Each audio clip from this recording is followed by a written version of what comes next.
All right, everyone, welcome, and once again, I appreciate you joining us this morning.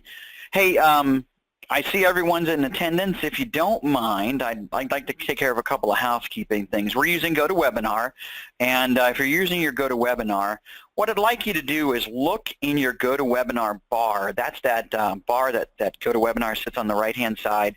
If it's collapsed, it's probably got an orange arrow that points to the left on it. We want to go ahead and click that orange arrow and make it point to the right. So it's really an orange box with a white arrow. So what I'd like you to do is I'd like you to see the question pane. So there's a question panel in there. And if you see the word question, it might have a plus sign next to it. If it has got the plus sign next to it, go ahead and click the plus sign and it'll expand it out and make it a minus sign. And down there should be a place where you can submit questions. If it's not working, don't worry about it. I'll take questions by email as well. You can send your questions to dmyers@splice.net or jgas@splice.net if your question pane does not work. I know some people have problems with it sometimes. So let's go ahead and get started, though. Once again, my name is Jim Gaston. I'm the CEO of SpliceNet, and what we're going to talk about today, the seven critical cybersecurity protections that your law firm should have in place now so that you can avoid downtime, client confidential data breaches, lawsuits, and most importantly, ethics violations. And you know, hacks are happening every day today. We've got law firms that are hit at least once, 2, 3 times a year, and it's our jobs to make sure that that they're protected. So we're going to try to help educate you a little bit today. So let's go ahead and get started. So first, what we're going to cover today is we're going to talk about the #1 security threat to your law firm that your antiviruses and firewall and other security protocols you've got put in place just don't protect you against. You know, it's a real surprise today. I think you're going to be really surprised by this. And then on top of that, we're going to talk about the truth of bank fraud and what most businesses don't know about that'll literally wipe out their businesses. And then finally, we're going to talk about why antiviruses and antivirus software are not enough, and how mobile phones and cloud applications are seriously jeopardizing your firm's data security and what you need to do to protect yourself against it. But really, when it comes right down to it, what we're going to talk about is how to avoid being a sitting duck for cybercrime and how to protect everything that your firm has worked so hard to achieve. Because one fell swoop and one wrong cyber attack and it could really damage the law firm in so many different ways. So we just don't want data leaks today, and we're going to try to avoid them. So here at the end of the webinar today, what we're going to talk about is how you can get a free security audit and technology acceptable use policy for your business. And I've got another big bonus that I'm not going to talk about till the very end, and I think you guys will really be excited about it. So, but before we get completely started, a lot of people, a lot of you may know me, some of you do not. But, a lot of people are asking, who's this Jim Gast guy, right? And why am I listening to him today? Well, the fact of the matter is I'm a veteran of law firm technology and cybersecurity, and I happen to be the CEO of SpliceNet Legal Tech. We specialize in developing effective, secure technology systems for law firms. And for the longest time, I happen to be one of the most highly certified legal pros in the United States, working with applications that range from accounting, billing, document management, and case management, so on and so forth. The list goes on and on and on.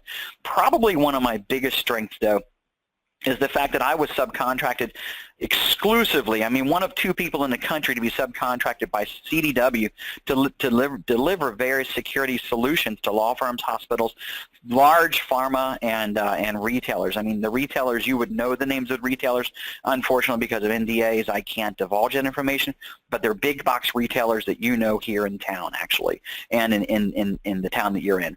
So, over the last 20 years, Dave and my partner Dave and I, we worked with over 150 law firms, and we have more documented law firm customer success stories than any other IT company in the area, period. If you're a customer of ours, we're absolutely really serious about trying to make sure that our customers are happy and they're well taken care of and their security needs are addressed.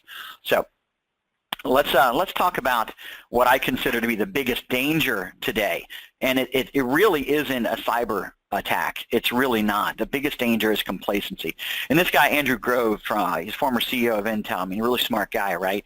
He said, success breeds complacency, complacency breeds failure, and only the paranoid survive. Fact of the matter is that if you're in a burning building and you don't know it's burning and you hear the alarm go off and you don't evacuate the building, you're going to be the last one out if you get out at all, if you're lucky to get out at all. The fact is that the alarm bells are going off on cybersecurity today. And really, honestly, if we don't take action today, we're really going to get hurt by a real serious attack. We can see that with some of the things that are happening lately with some of the larger law firms. But let's do a quick overview of how the cybercrime business, and I call it a business because that's really what it comes down to, is it's an absolute business. It's a criminal business, but it's a business nevertheless. So let's talk about, how these crime rings have become very successful and sophisticated, and how they're really well funded, just like any other business. I mean, these guys are really, they've got their act together. It's not just the script kiddies anymore. It used to be that these guys were just doing this stuff to be malicious and get a good reputation. Now, today, it's all about making money. And in the past, I mean, think about it. This is the evolution of crime. Not just cybercrime, but crime in general. Used to be, we used to hold people up in a dark alley and stick them up and take their money, right? And that's pretty dangerous. I mean, you get caught pretty easily. But then the trains came around, and I'm talking way back, obviously, but this is the evolution. Trains came around, and it made it so these trains could go through vast areas of the country where there was no law enforcement, no one. It's just barren land. So what do these robbers do? They got smart and they said, listen, if we're going to actually rob somebody, let's rob someplace where there's a lot of things that we can get, a lot that we can take in one fell swoop. So they would do train robberies, right? And here's the thing, they even knew that the people that could ride the trains cross country were well-to-do. They were affluent people. They could afford the ticket to get on a train, right? So if they could afford that ticket, they've got some good stuff that we want to get our hands on. So just like any other business, they grew their business and started robbing trains, right? So now this fast forward, right? And we think of how technology has made it so these former train robber criminals, right, can be cyber criminals. Now today, I mean, look at the screen, the infograph on the screen. These are some of the attacks that have happened, maybe over the last 5 to 7 years, right? I mean, there have been some pretty big attacks. I mean, Home Depot, JP Chase, eBay, Target. Probably one of the ones I remember first was LinkedIn, actually, and I forced everybody to change their passwords about 5-6 years ago. So LinkedIn really wasn't that big of a thing back then. So now today, just about a month ago, we've got 3 law firms, really big popular law firms, where more data was stolen from those law firms than any other mass attack in the history of cyber attacks. So, but what does this mean to you? Well, the fact is that they're attacking these great big people, and they're humongous targets, and they've got a lot of money to spend on cybersecurity. Well, what's going to keep them from actually getting smart and start going after a bunch of different small targets? So, but I digress for a moment. So let's talk about continue about the evolution of crime here. Look at how much data in comparison the Panama Papers law firm, how much data was stolen from that law firm versus any other breach that's been done in history. I mean, this is a tremendous hit, right? And the startup costs for something like this were phenomenal. Imagine the amount of energy and time and money that these criminals had to actually invest to get to this highly valuable, high value target, right? They actually had to spend a lot of time and energy to get to it. So, I mean, here's what JP Chase estimated. They said 80 million households and 7 million small to medium-sized businesses have been hacked, right? Remember that happened when JP Morgan was hacked, a credit card fraud? It wasn't just one person stealing a credit card. It was a group who stole tens of millions. They estimated 80 million personal credit cards and 7 million small to medium-sized businesses, and in one fell swoop, right? It was on the heels of Target and Home Depot attacks, where 40 million credit cards were stolen and 56 million credit cards were stolen between Target and Home Depot. Think about that. Never in the history of mankind has one person or a small group of people been able to rob so many so quickly, all in one fell swoop. So why are they doing it, right? You know, you have to ask yourself, what are they getting out of it? What is it about this information that is so valuable, right? Well, they're selling it. They're not using it for themselves. You see, it's the low-end guys that are actually stealing credit card information or personal information and actually using it for their benefit. I was actually a victim of a cyber attack. I was given actually a seminar similar to this, where my wife called me up afterwards and said, "You're never going to believe this. Our bank account was just hit." And, you know, hey, I'm a pro, right? You know, I consider myself to be a pretty smart guy when it comes to this stuff. We shred the stuff at home. We take all the precautions. But somehow they got our credit card information. And the small guy who did this, they actually used it in the Walmart, in 2 different Walmarts in a matter of a few hours to buy some TVs. Fortunately, our bank caught it. They thought it was pretty suspicious. But, you know, that's not the common use of the data that they're stealing, believe it or not. Why are they stealing the data? Because here's why. They're reselling it. Credit card details. If they got credit card information, and I know a lot of law firms aren't keeping a lot of credit card information, but some do. But these details of these credit cards sell in a black market between $2 and $90 just for some information, right? $2 and $90. Look at this. An iTunes account goes for $8. You would think to yourself, why would somebody want to buy an iTunes account? What could you actually do with that? Well, there's lots of things that these criminals can actually do for it, but it really doesn't matter what they can do for it, because the reason they're wanting it is because somebody wants to pay for it. They'll pay $8. A physical credit card, $190 on some of these black markets. Card cloners, those are the things that actually duplicate cards. They go to $200 to $300. They're actually fake ATMs that are sold on underground markets. Somebody manufactures and sells fake ATMs. Believe it or not, it really does happen. But anyway, so people want to buy this stuff. So why are thieves actually trying to get to this stuff? They're trying to get to this because people want to buy it and they're willing to pay for it. You can buy training tools. You can buy services. You can buy hacking systems, stolen credit cards, and fake websites. And here's the one that blows me away. It probably makes me the most craziest. They even sell support contracts for their criminal software.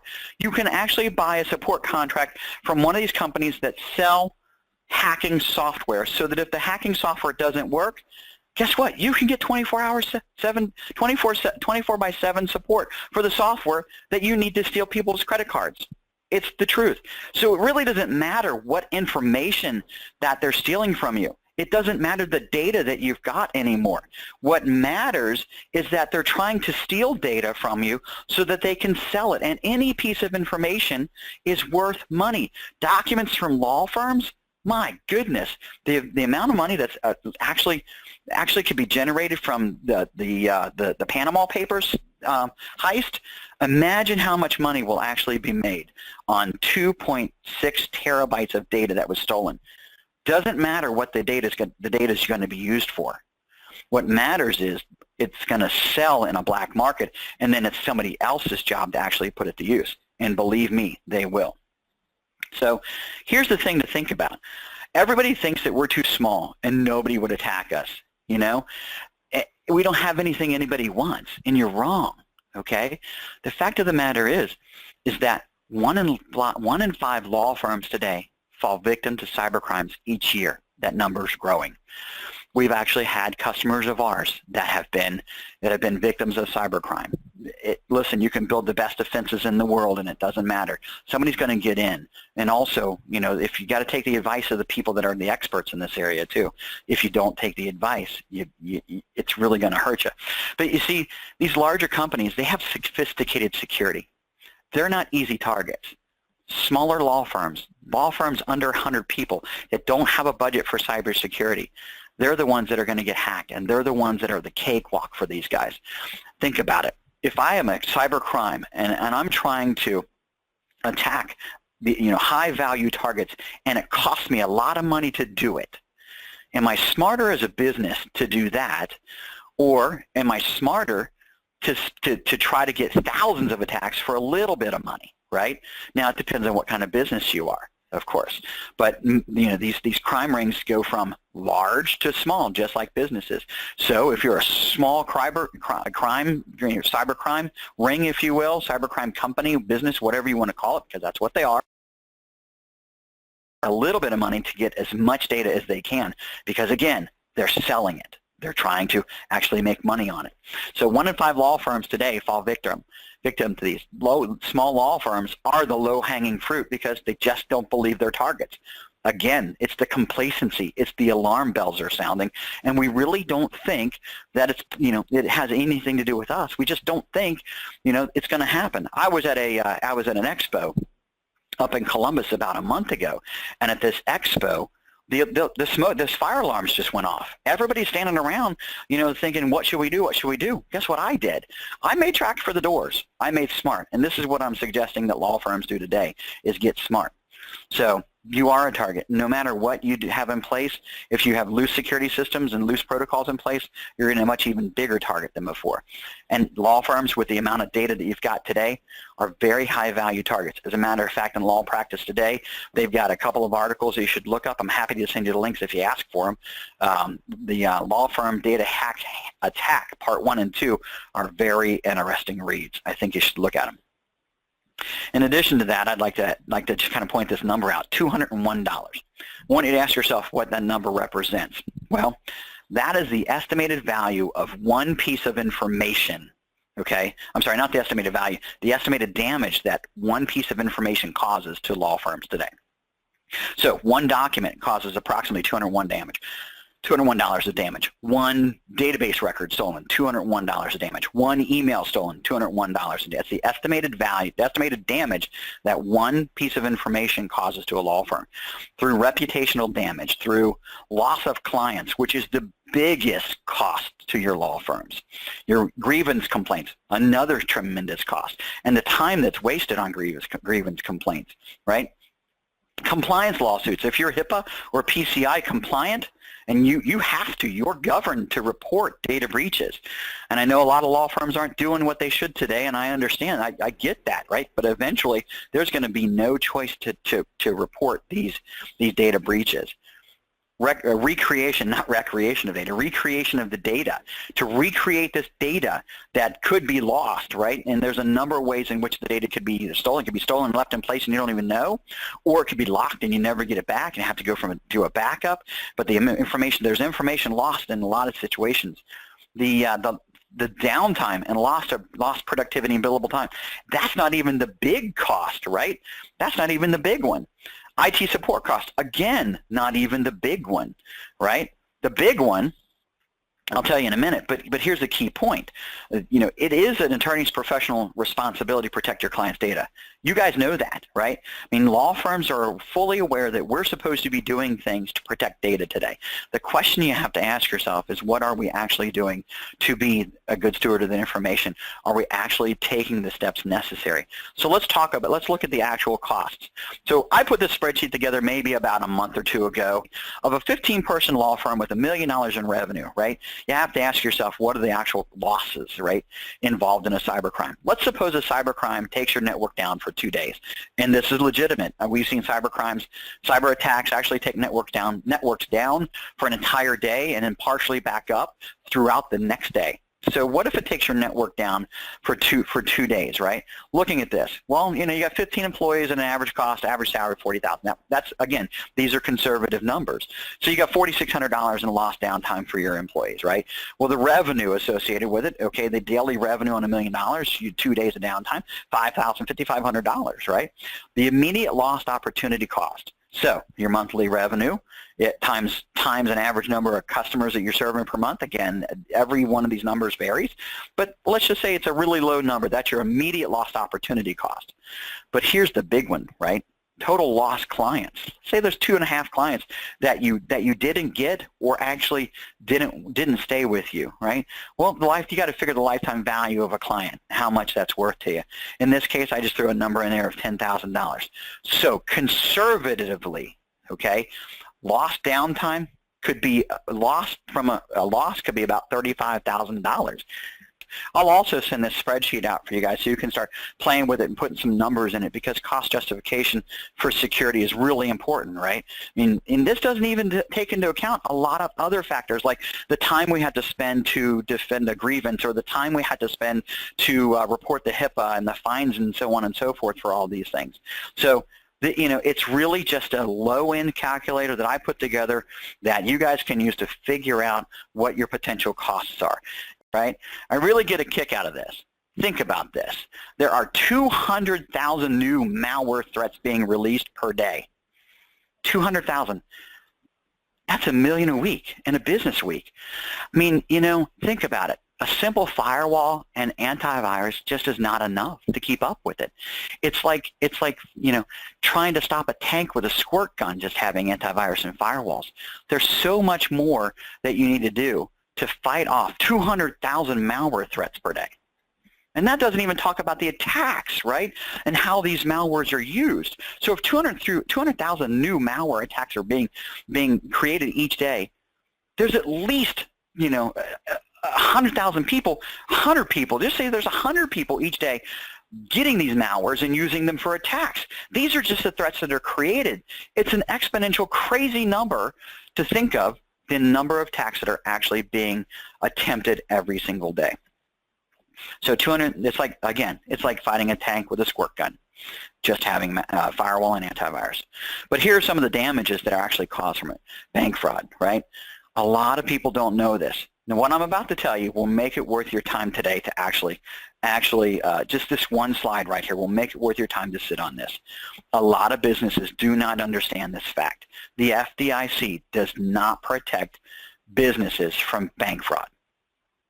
I know that's a tough one to take in, and I want you to call your bank and verify this, because a lot of people don't believe me, and every time they call the bank, they find out. No, FDIC protects the consumer from fraud, not businesses, okay? And there are rules on how they protect the consumer and what the bank has to do.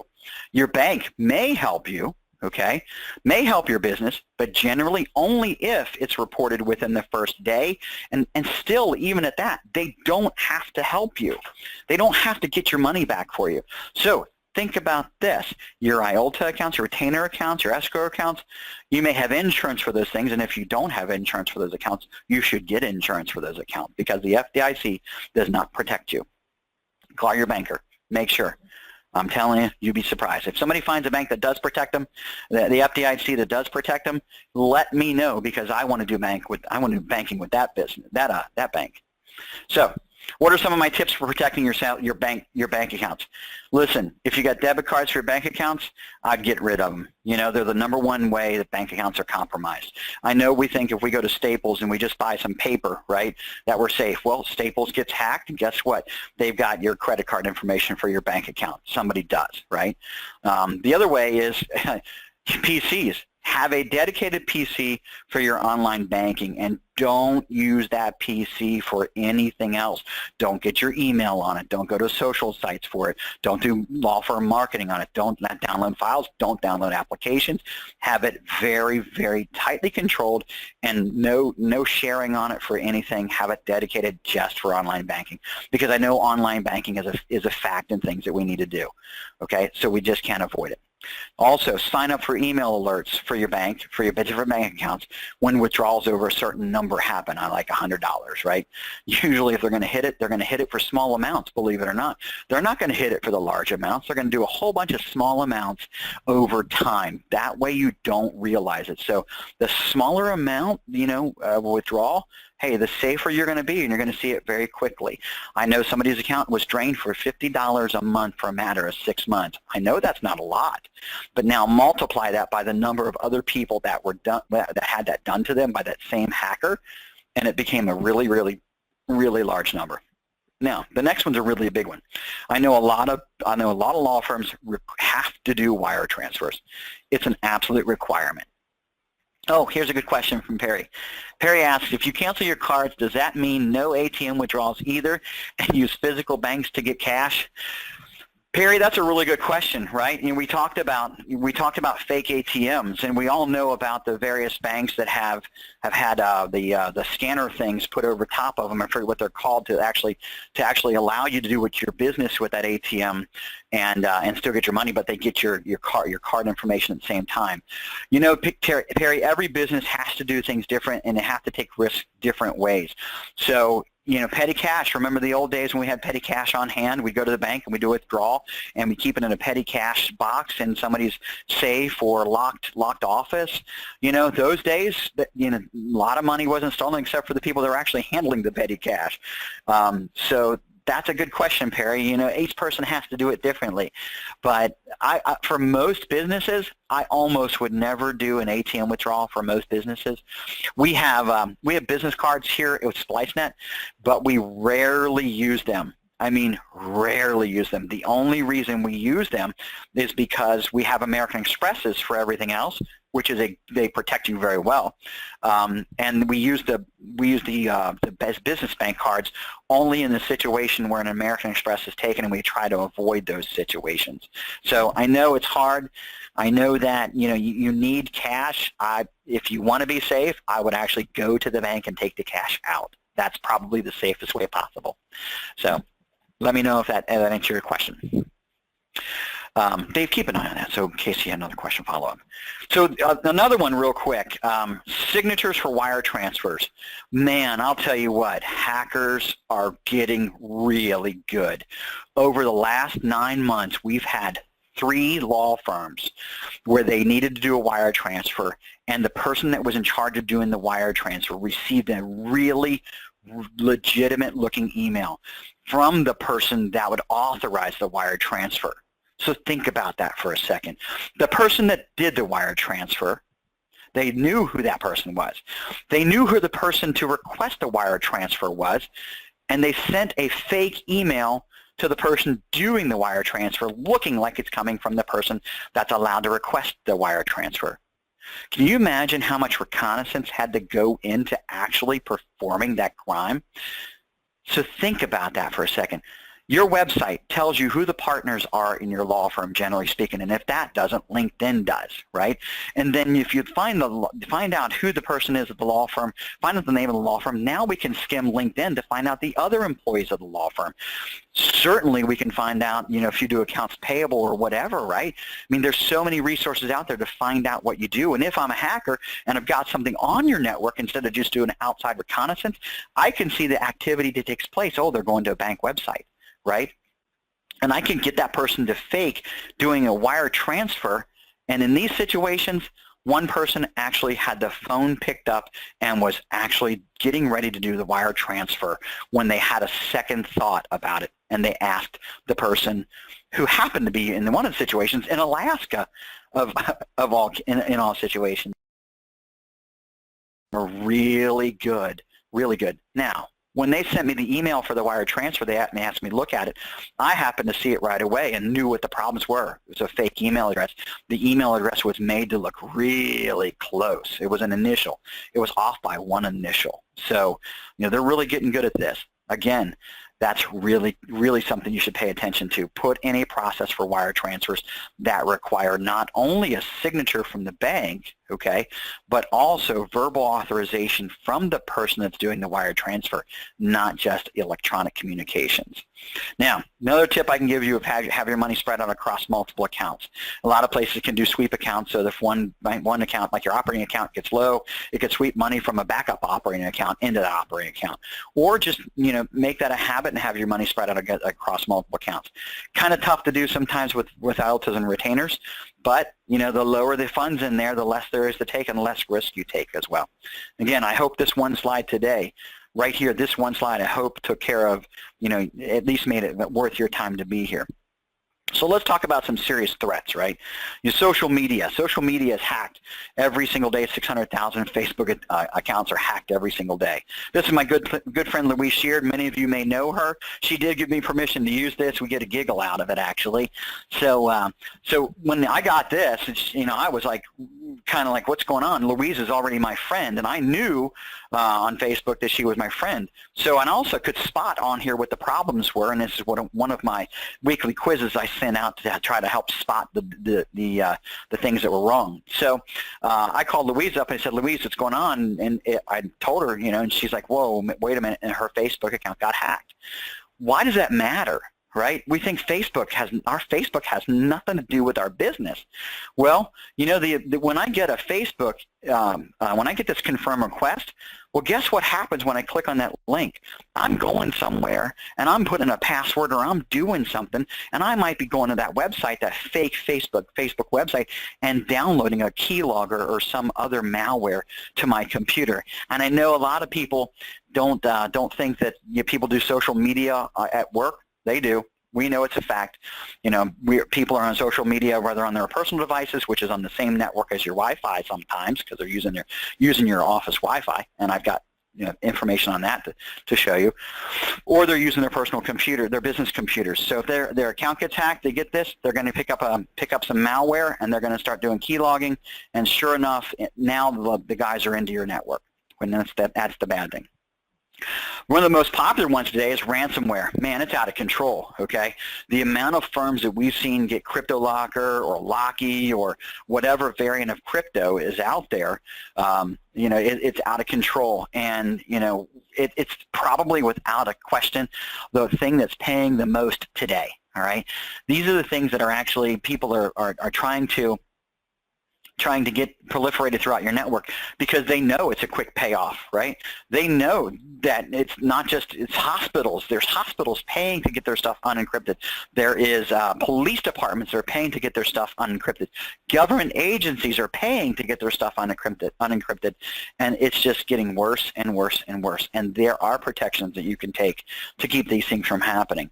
But again, no matter what you do, the number one problem today, if we don't take care of that number one problem, it's going to keep growing and growing and growing. So another one I like to talk about is shadow IT. A lot of people don't really understand what shadow IT is. Shadow IT is when somebody in your organization actually uses an unknown piece of technology to do business for you, and you don't know it. So I put out a quiz question about a couple months ago, how many people are using Dropbox or similar, right? You know, and so, you know, I got responses back, and I'll show you those in a minute. But I mean, think about this. If one of these third-party cloud applications that has your data in it is hacked, like Dropbox was, and these passwords were hacked, you've given up your data and you've got an ethical breach. So how many people in your firm are actually using third-party cloud applications, shadow IT? Well, in this study, 21% of them, this was my quiz, by the way. I use these quizzes as gauges to make some claims, right? So, and I know it's pretty loose. I know not everybody tells the truth, but at least 21% of the people that responded to this quiz question I put out back in February, they were honest and said, yep, we're using Dropbox and our businesses don't know about it. 21% of it. That's 2 out of 10 people that are actually using Dropbox or Evernote or some other thing in the business to keep data on that you're not aware of. We had a law firm that had an attorney leave, and they left their computers sitting there for months until they could replace the attorney. And then they asked us to clean up that PC, get it ready for the new person. We went to it, and we found Dropbox on it. Now, this is a couple years ago, right, before the technology was out that could keep them from actually doing this kind of stuff.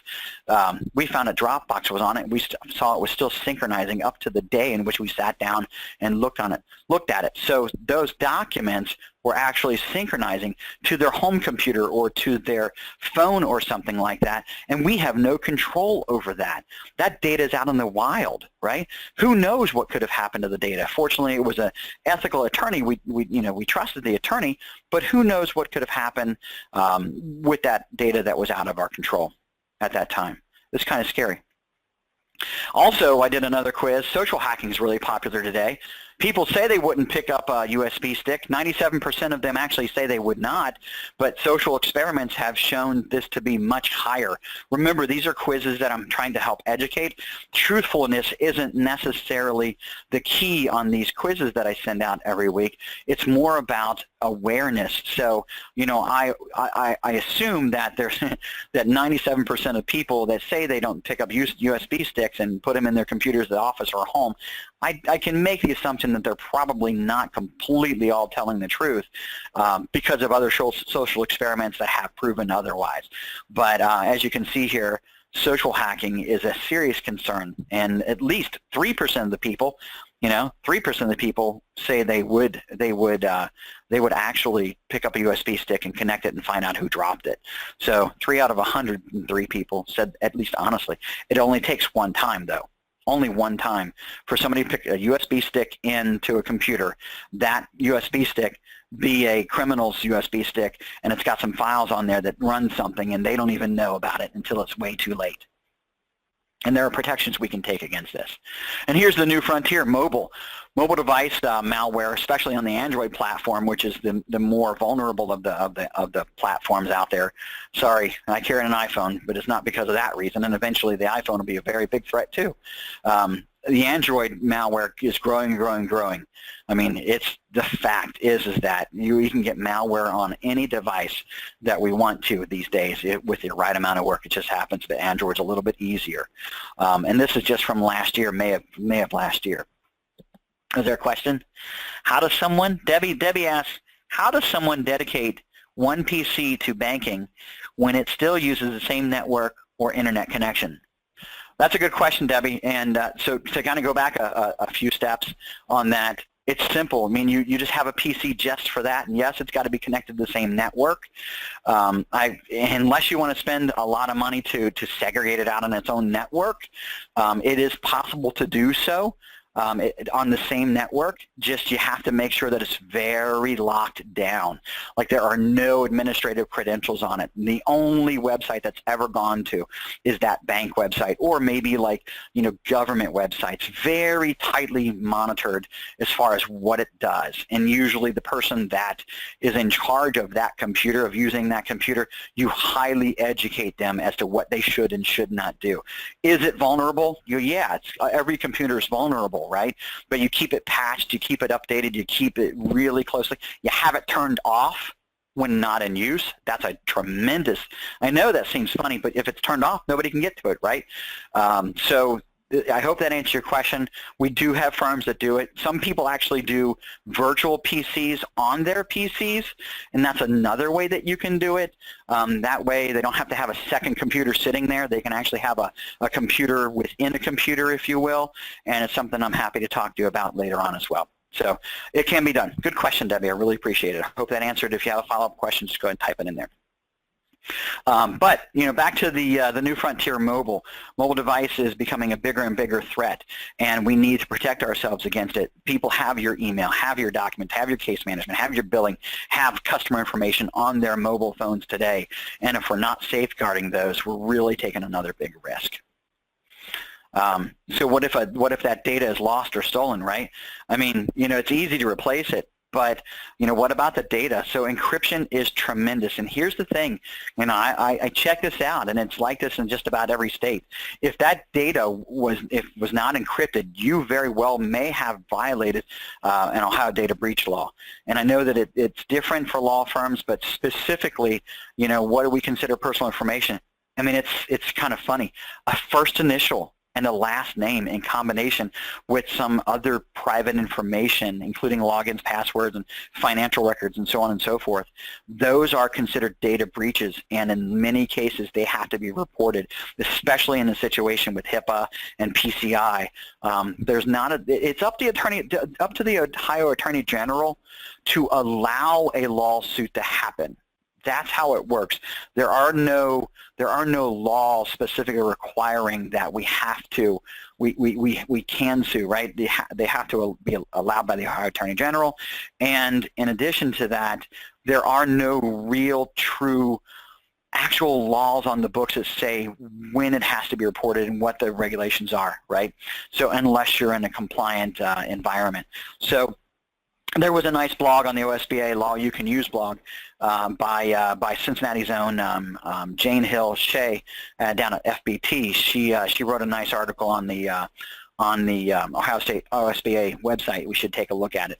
And if anybody's interested, I can send a link to that too. But here's the thing, phishing. Phishing is probably one of the biggest drivers of data breaches today. The end user is being caught with just by surprise, and they're responding to these phishing emails. I get them every single day. I see them every day, and our customers see them every day as well. So we have to be intelligent about making sure that we educate our users on phishing. And this is by the guy that really kind of wrote the book, Brian Krebs, right? He's like one of the most intelligent guys on security. He's got a website called Krebs on Security that is really one of the most highly respected websites on security out there today. So what's the number one threat today? Well, it's us. I mean, end users, right? Our employees, our staff. We are the number one threat because we can put all kinds of computer programs in place. We can all put all kinds of mechanisms in place. But at the end of the day, if us as the end users let these people into our networks through the mechanisms which we control, things like phishing, USB sticks, and so on and so forth, if we let them in, it's really the biggest problem, right? We are causing the biggest problems. Our end users are. And I know we all say on this webinar, I know we all say, well, we're smarter than that, right? But how do we know the next guy next to us, over us, in the next desk hasn't already done it today, right? So how do we protect our firms today? Well, here's some solid strategies I'm going to give you right now. I truly believe that continual end user education is the absolute key, right? We have to be continually educating our end users. We have to use multiple layers of antivirus and anti-malware, both active and inactive and scheduled, right? We have to patch our systems. And I know we're doing a lot of this stuff right now, but we also have to have it verified. We also have to have it monitored, and we also have to have it managed. Web and DNS filtering so that we can't go to a website and actually bring in some bad stuff. Spam filtering software. Mobile device protections, right? Putting software on mobile devices. Technology acceptable use policies and mobile device acceptable use policies. These are things that I'm going to actually show you how you can get one today. And then kind of layer two, second level thinking, not just any firewall, but a converged network edge protection device, a firewall that works with other protections in the network. Behavioral pattern recognition software that realizes when something's going on. Data loss prevention, BYOD protection and control. It's not enough just to have a password on a phone, right? We have to have protections in place to get our data and keep it off of those data and make sure that it's safe. Data rights management on network information and cloud information, network device control. End user vulnerability testing, something that's really coming into the equation these days, is testing our end users by phishing tests. And then finally, penetration tests, which kind of goes back to end user vulnerability. They're one and the same, in my opinion. It's just part of the same package. So really the bottom line is we need to get serious. Alarm bells are ringing, and we need to get serious about protecting our firms from these cyber attacks. But, a lot of people really don't know what that looks like, okay? So I'm going to give you 3 simple steps to actually protect your firm, okay? The first step, a threat assessment. You don't know what you don't know. It's simple. You got to ask a bunch of questions. How are you lacking in security right now? How are your staff using your firm-owned devices, or how are third-party applications being used in your firm? Are the systems truly backed up? Because that's really critical. Where are you exposed, and what job is it to make sure that, whose job is it to make sure that you guys are protected, right? And how do you know they're doing their job? 2, you got to have an action plan. It's not just enough to know these things, but you actually have to take steps, and you have to do step 2, and then eventually you eventually have to go back and do step 1 again occasionally, in my opinion. But then, so you put an action plan together to take care of these things, measure your risk, and see where you need to spend your money, and evaluate what the biggest risks are. And then, of course, you have to do ongoing threat management. You can't set it and forget it, right? Your attackers are not doing that. They are getting more and more sophisticated every single day, and they're not setting it and forgetting it, so you can't set it and forget it. Sadly, that's the case. So I've got some good news for you, though. Honestly, we're trying to offer threat defense readiness assessments, and for you, everyone in the call today, I'll give away 5 free assessments, readiness assessments, and I'll show you how to get that in a minute. But again, there is no there's no cost to it at all. I'll review your findings with you and your IT support team. It's not our goal to replace IT support teams. We want to work with your IT support teams, and I'll provide you guys solid steps you can take to improve your defenses today. And then if you sign up for it, everyone that signs up will get a copy of a technology acceptable use policy they can use as a soup starter. I'll also include a mobile device acceptable use policy you can use as a soup starter. You can edit it and quickly use it for your law firm and quickly get people to be educated on the things they should and should not do in your law firm. There's 3 things I need you to know. Again, I can only work with 5 people right now. It takes a lot of time, a lot of energy, and we only have room to do 5 people right now. I promise you there's no obligation. I'm a sales guy. That's part of my job, but I'm not if you know me, I'm not a high-pressure sales guy. Hey, take it or leave it. Any of the findings that I give you, you're happy to let you do it on your own, and if you need my help, you can call me. And again, we are not interested in replacing IT staff or anything like that. We truly just want to give you the information and then let you decide, do we want to do it yourself? One of 3 things will happen. You either do it yourself, you either have your IT guys do it, or we do part of it for you. So, it's okay. Any one of those are fine to do. This is what we do, though, is we want to give these threat assessments. And as a bonus, many of you don't know or are not aware of the weekly cybersecurity quiz that I send out. If you're not aware of it, I'd love for you to, if you're aware of it, great. I appreciate you taking it every week. Again, we can expand that to your entire staff if you want to. But as a free bonus, nothing else you have to do. If you want to sign up for my security quizzes each week, they take about a minute to do each week. They go out on Tuesdays. Today's is running a little bit late. I'll get it out this afternoon. But each week, you take the quiz and somebody wins a Starbucks gift card for $10. So it's fun. And it goes right along with that end user education piece. We want to keep security top of mind. And how do we do it? Well, we give them a chance to win a Starbucks gift card, and we only take a minute of their time each week. So it's a bonus that I can give away. You don't even have to do the security audit, and I'll actually give this away. And if you want, sign up for it. I can go so far as to actually import a database of your staff if you want to. Well, how do you get a security audit? It's simple. You just go to www.splice.net and sign up for a security audit. It's really simple to do. Again, www.splice.net/security, and we'll take the first 5 people to first come, first serve. A free assessment, no exceptions. I'm sorry, a lot of people hop on these, and with the number of people that are on the call today, I'm going to be hard pressed to say they're not going to go really, really quick. So, by all means, hop on that website and fill that out as soon as you can. And I appreciate your time today. If there's any further questions, you've been typing questions as we go. I'll stay on the line. If you have any other questions, just go ahead and type them in. But I appreciate your time today, guys, and have a great day.